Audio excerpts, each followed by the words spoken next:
Assalamualaikum warahmatullahi wabarakatuh. Alhamdulillahirabbil alamin wa bihi nasta'in wa ala umuri dunya waddin. Assalatu wassalamu ala asrofil anbiya'i wal mursalin wa ala alihi wa sahbihi ajma'in. Rabbi shrah li sadri wa yassir li amri wahlul 'uqdatam min lisani yafqahu qawli. Amma ba'du. Alhamdulillah, marilah kita panjatkan puji syukur kehadirat Allah Subhanahu wa Ta'ala yang mana telah memberikan kepada kita beribu-ribu nikmat, di antaranya nikmat iman dan Islam. Salawat dan salam semoga senantiasa tercurah limpahkan kepada baginda alam, yakni Nabi Muhammad Sallallahu Alaihi Wasallam, kepada keluarganya, kepada para sahabatnya, kepada para tabi'in atba'ut tabi'in, dan semoga sampai kepada kita selaku umatnya. Amin, amin ya rabbal alamin. Pemirsa dimanapun Anda berada, terkhusus orang tua dan wali santri SMI 13 Al-Muhajirin, pada kesempatan kali ini kita akan mempelajari bersama hadis pertama dalam kitab Arba'in An-Nawawi, yaitu hadis tentang niat. Bismillahirrahmanirrahim.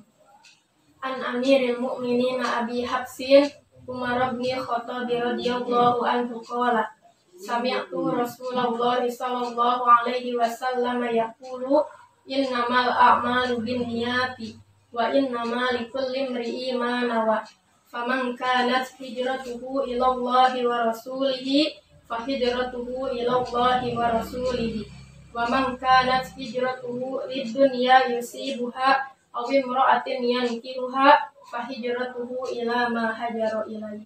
Rawahu imama muhadditsina Abu Abdillahi Muhammad bin Ismail bin Mughirah bin Bardizbata al-Bukhari wa Abu Husaini Muslim bin Hajjaj bin Muslim al-Kushairi an-Naisaburi fi sahihaihima allazaini huma asahul kutubi musannafati.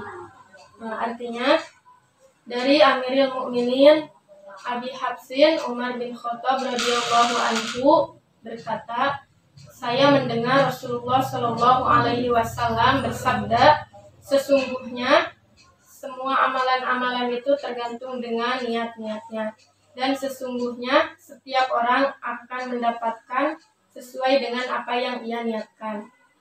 Oleh karena itu, barang siapa yang hijrahnya karena Allah dan Rasulnya, maka hijrahnya karena Allah dan Rasulnya.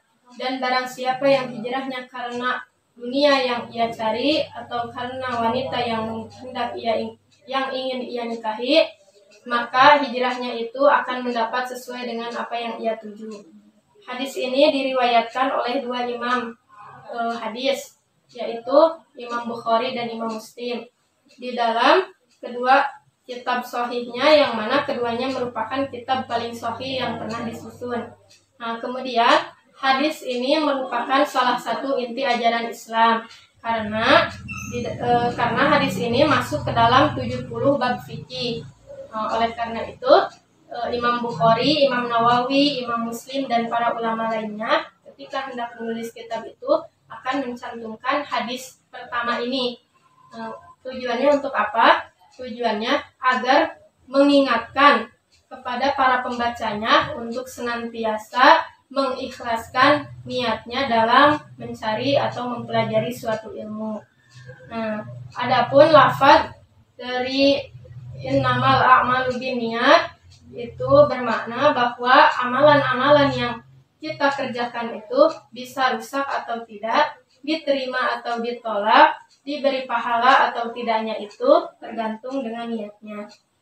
Nah, lafaz binniyat itu merupakan bentuk jamak yang artinya banyak. Jadi ketika kita melakukan satu amalan, niatnya itu bisa banyak. Contohnya ketika kita niat mencari ilmu, itu niatnya bisa lebih dari satu.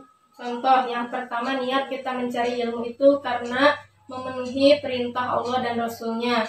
Yang niat menghilangkan kebodohan dalam diri kita. Yang ketiga, kita niat mencari ilmu itu untuk mensyukuri nikmat akal dan sehatnya badan yang telah Allah berikan.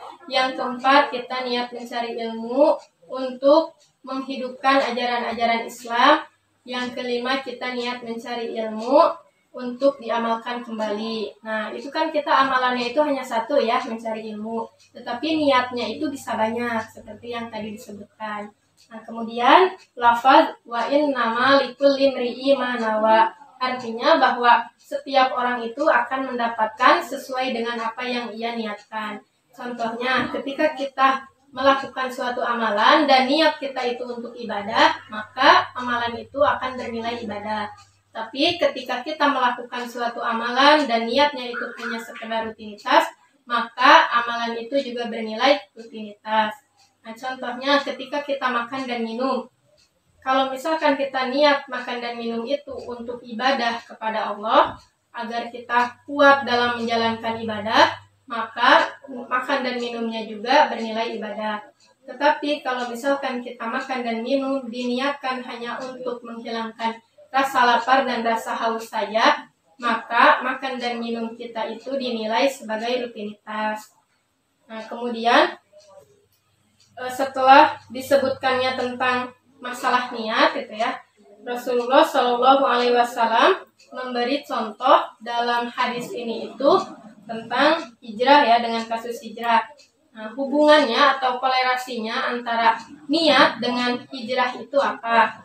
Nah, hadis pertama ini ternyata memiliki asbabul wurud. Asbabul wurud itu sebab-sebab tersebutkannya hadis. Jadi ketika Rasulullah Shallallahu Alaihi Wasallam dan para sahabatnya akan hijrah dari Mekah ke Madinah, itu ada salah seorang sahabat yang ikut hijrah dengan tujuan untuk menikahi wanita yang bernama Ummu Qais. Sehingga kisah ini lebih terkenal dengan kisah Muhajir Ummu Qais. Nah, setelah Rasulullah Shallallahu Alaihi Wasallam mendengar tujuan sahabat tersebut, maka tersebutkanlah hadis ini ya.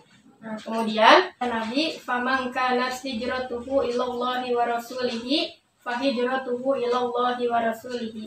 Barang siapa yang hijrahnya karena Allah dan Rasulnya, maka hijrahnya itu karena Allah dan Rasulnya.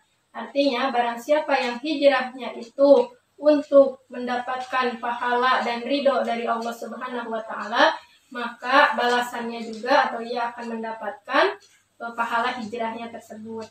Nah, kemudian wa man kanat hijratuhu lidunya yusibuha aw imraati yankihuha fa hijratuhu ila ma hajara ilaihi. Barang siapa yang hijrahnya itu karena dunia yang ingin ia raih atau karena wanita yang ingin ia nikahi, maka hijrahnya itu akan mendapatkan sesuai dengan apa yang ia tuju. Artinya ketika ia hijrah menginginkan dua hal itu, dunia dan wanita, maka ia akan mendapatkan keduanya itu. Tapi ia tidak akan mendapatkan pahala hijrah karena dia tidak berhijrah karena Allah dan Rasulnya, ya, melainkan hijrah karena yang lain. Nah, kesimpulan dari kajian yang telah dibahas yaitu pertama, niat itu merupakan syarat diterima atau tidaknya amalan atau perbuatan-perbuatan kita. Dan amal ibadah itu tidak akan menghasilkan pahala kecuali berdasarkan niat karena Allah dan Rasulnya. Nah, ikhlas dan membebaskan niat semata-mata karena Allah Ta'ala dituntut pada semua amal. Mau itu amalan yang kecil atau amalan yang besar. Amalan yang biasa kita lakukan itu ya, atau yang lainnya. Kemudian seorang mukmin itu akan diganjar sesuai dengan kadar niatnya. Dan semua perbuatan yang bermanfaat dan yang mubah itu jika diiringi dengan niat untuk beribadah kepada Allah, maka perbuatan itu akan bernilai ibadah. Dan niat juga merupakan pembeda antara ibadah satu dan ibadah lain, pembeda antara ibadah dan rutinitas atau adat kebiasaan. Jadi, marilah kita senantiasa luruskan niat ketika hendak melakukan atau mengerjakan suatu amalan. Mungkin hanya itu yang bisa saya sampaikan. Mohon maaf bila ada kekurangan. Assalamualaikum warahmatullahi wabarakatuh.